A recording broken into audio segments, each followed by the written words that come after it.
Hello, my dear friends. I welcome you all to our channel Best Notes Tutorials. In this video, we are solving past year question papers, and these are from UGC NET, SET, NVS, KVS, and other examinations. Plus, we are preparing for Lekpal examination, which is about to be held. Help us in growing in leaps and bounds.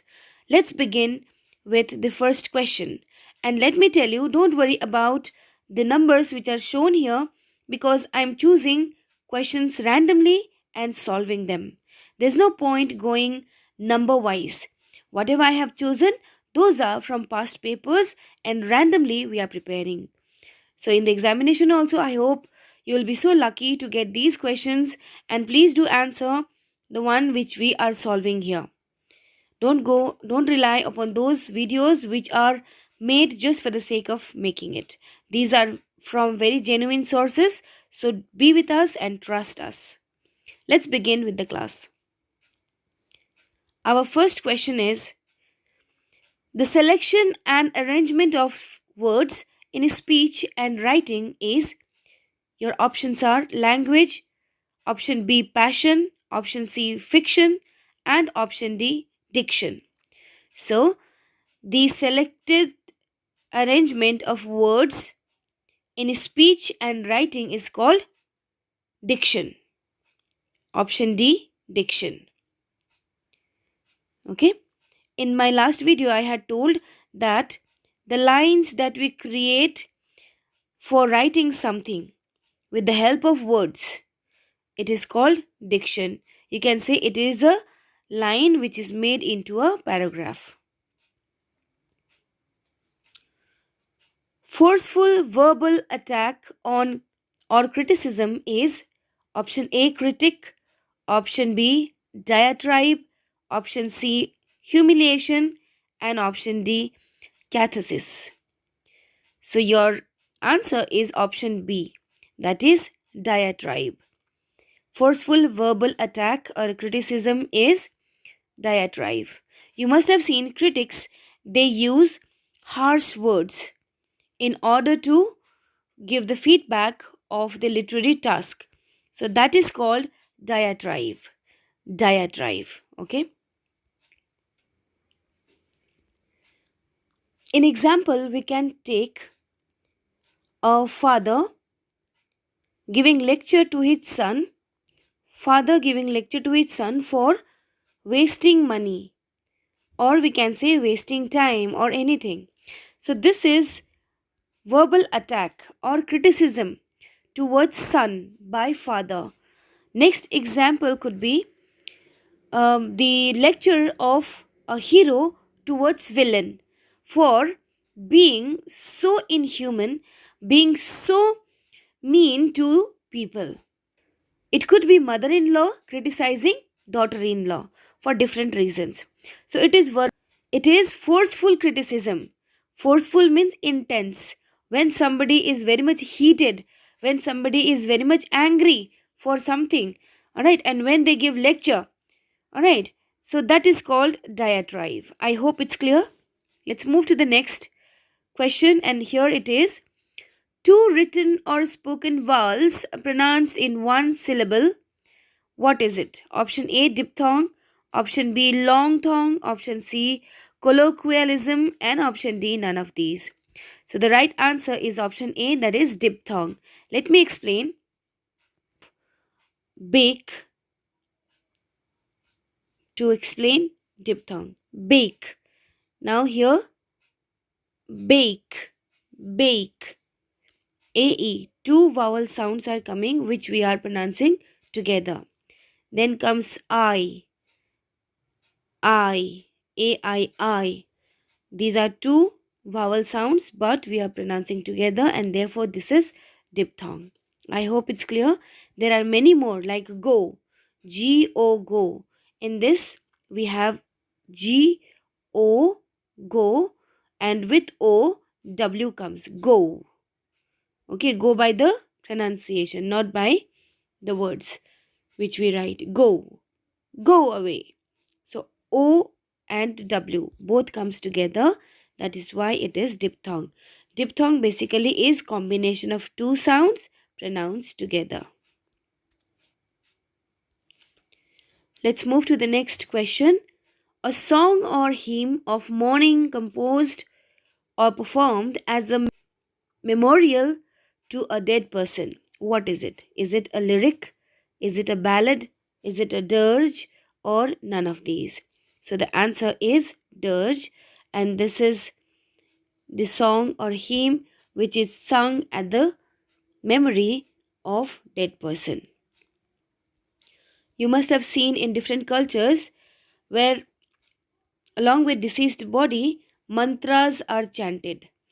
When the performance is being done, when the deceased are being cremated, buried, or burnt on fire, then they chant mantras in Hinduism. In Islam religion also, they do sing, they read Quran, or they sing some hymn. So that is called dirge.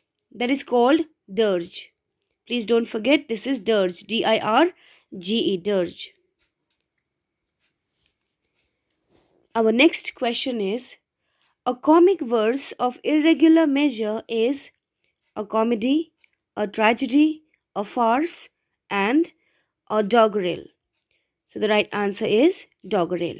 Now what is it? See, usually we see poetry in a proper length and proper rhymic scheme. Alright, sometimes we find those are written in free verse and some are in blank verse. That is also fine. But here the message that is conveyed is comical. Okay, when somebody writes poetry, this is not in proper length. Okay, and then the motive is to generate comic effect, to make people laugh. Comically bringing out the reality is called doggerel. Descriptive poem of rural or pastoral life is comic relief, interlude, option D, pastorals, or eclogue. So the right answer is eclogue. Eclogue is a short descriptive poem of rural life. Rural life or country life, when it is depicted in a poem very precisely, then it is called eclogue. See, here this and this sounds very similar, but don't go by this pastoral. It is eclogue, that is the answer. Omission of a sound between two words, usually a vowel and the end of one word or the beginning of the next, is known as option A, omission, option B, elision, option C, silent sound, option D, none of these. Here the right answer is elision. That is option B, elision. Elision deletes the sound from the word. Now, let me give you a general example like sandwich, SANDWICH, sandwich. When we pronounce it, we don't pronounce this D, sandwich, sandwich. So, this is an example of elision. Next, we can see grandmother, grandmother. Though spelling is grandmother, we say grandmother, grandmother. D is deleted. So wherever you find such kind of example, this is an example of elision.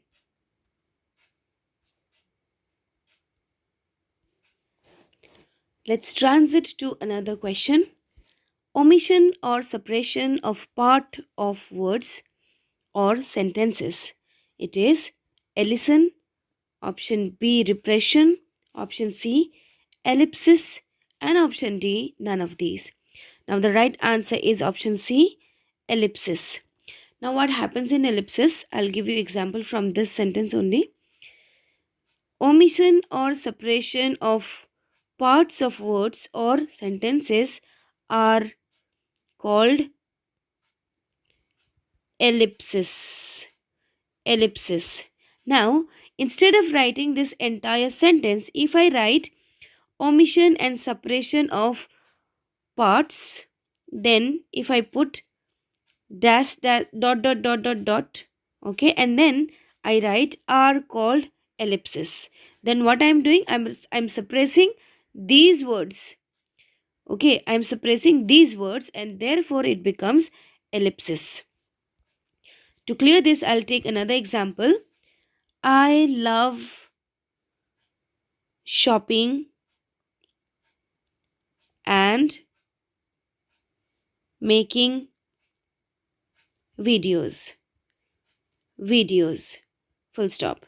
Now, if I write, I love shopping. I love shopping.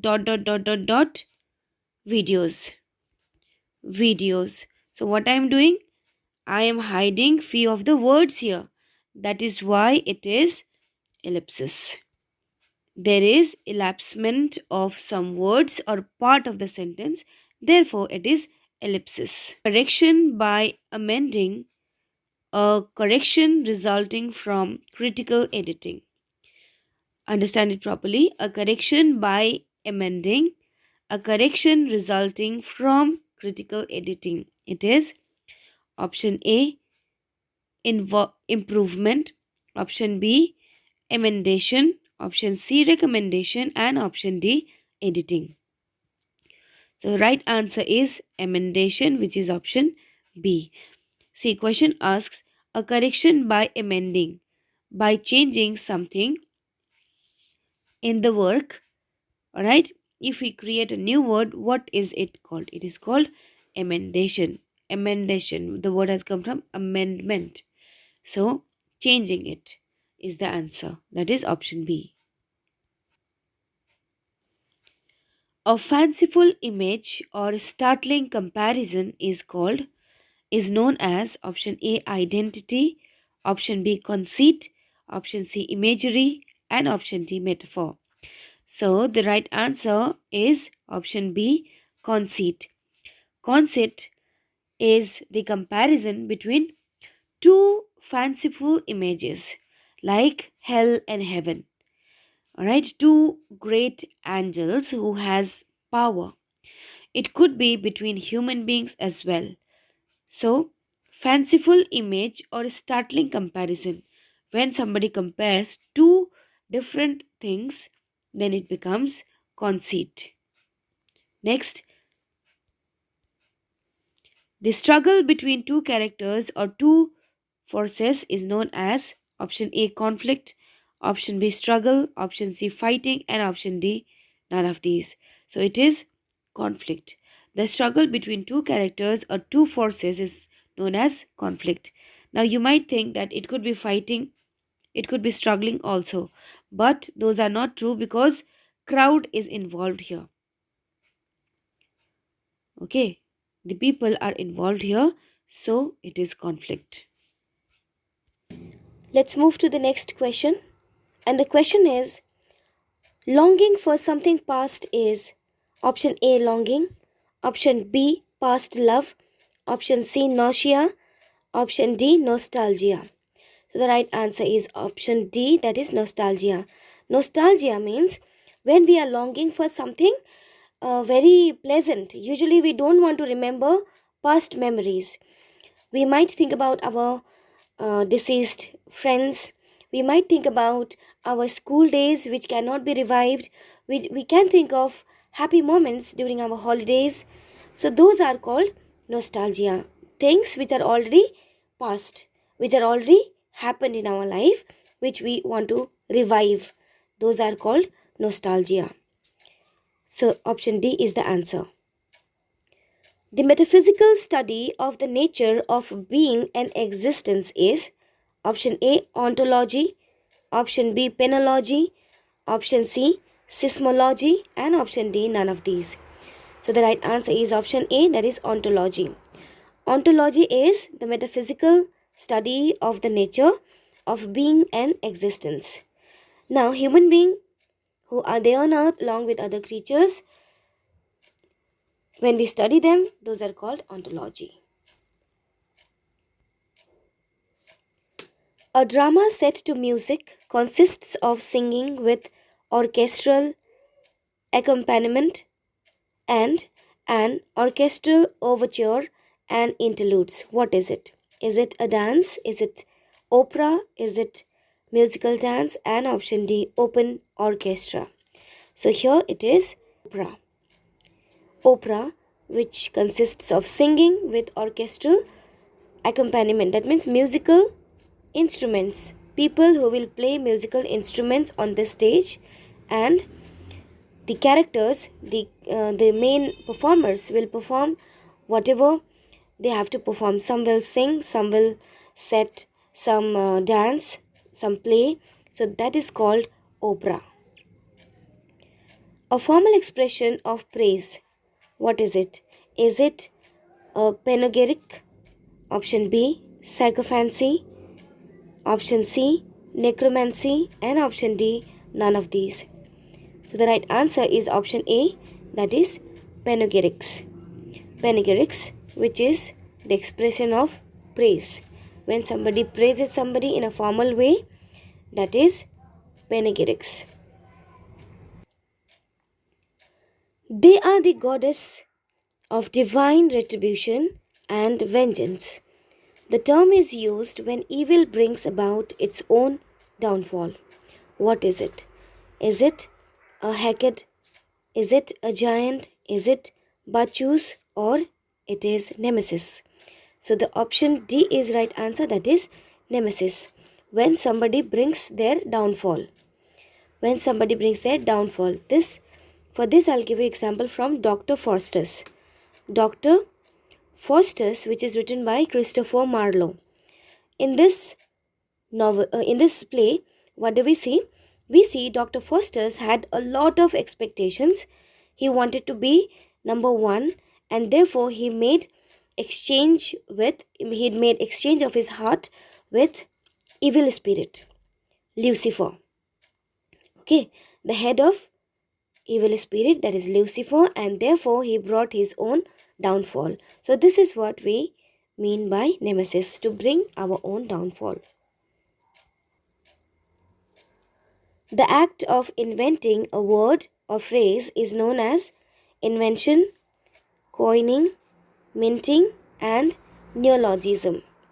Neologism is the right answer because this means getting a new word in the dictionary of English.